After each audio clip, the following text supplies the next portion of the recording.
guys आज चाहिँ म विनायकको घर आएको थिएँ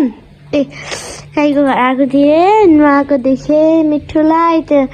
ब्लग लाउन मन लाग्यो किन नुहाउन मिठो स्विमिङ गइरहेको छ बिना गाई यहाँ मस्तले भएर उस्किएर मिठो यहाँ मस्तले नुहाइरहेको छ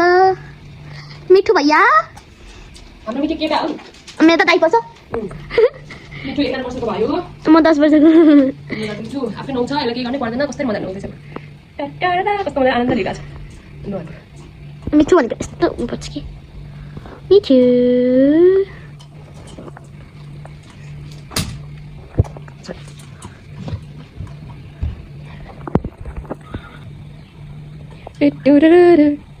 अच्छा यसलाई आफै नुहाउनु मनपर्छ कि अरूले नुहाइदिएको चित्त बुझाउँदैन पानी चारैतिर छड्किएर कस्तो मजा नुहाउँदैछ नि आफै नुहाउनु मन पराउँछ यसले मिठो मिठोको जिन्दगी यति आनन्द छ पुच्छर हलाउँदैछ यसको एउटा पुच्छर चाहिँ कति लाम्रो रहेछ हौ दुईटा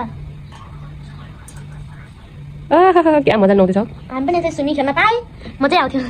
तर हामी त स्विमिङ खेल्न पाउँछ मिठो बारी कस्तो मजा नुहाउँछ हौ आफै त्यति हामीलाई नुहाउनु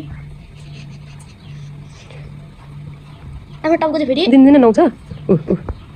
आफ्नो टाउको चाहिँ फेरि भिजाउनै भन्दैन भिजाएको हो त अलिकति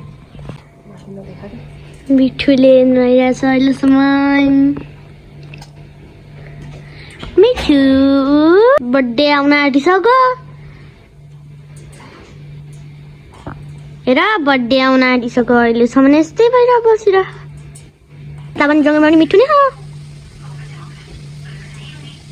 हेर मिठो कति मजा नुहाएको पुच्छर हल्लाई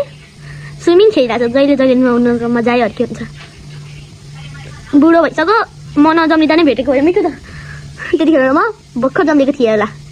त्यतिखेर भइदिएको यो मिठो अहिले त हेर 11 वर्षको भइसक्यो 11 वर्षको भन्दा पनि धेरै भयो नि मजाले घाम तापिरहेको छ सिधै घाम आइरह मिठोको मजा छ मान्छेभन्दा पनि के आउँदो रहेछ हौ अगाडि पनि मिठोलाई भोग ताप्दैछ मजाले यता कुदियो उता कुदियो ल अब अर्को फिसमा फ्याँक्नु पर्छ मिठो पनि अब घाम ताप्न थालिसक्यो होइन अब हामी पनि एकछिनतिर आउनुपर्छ ब्लगमा होइन म नि त्यही मिठो घाम ताप्न थालिसक्यो नुहाउनु छोडेर मिठोले पनि नुहाइसक्यो होला अब तर घाम तापिरहेको छ मजाले अझ चाहिँ सुतिराख्नु मजाले ब्लगहरू नबिर्सिनु मेरो घाटमा यत्रो फुलिरहेको छ क्या भित्र त्यही भएर यत्रो फुलिरहेको छ कि मेरो त जिब्रो कस्तो दुख्छ क्या मेरो जिब्रो कस्तो दुख्छ क्या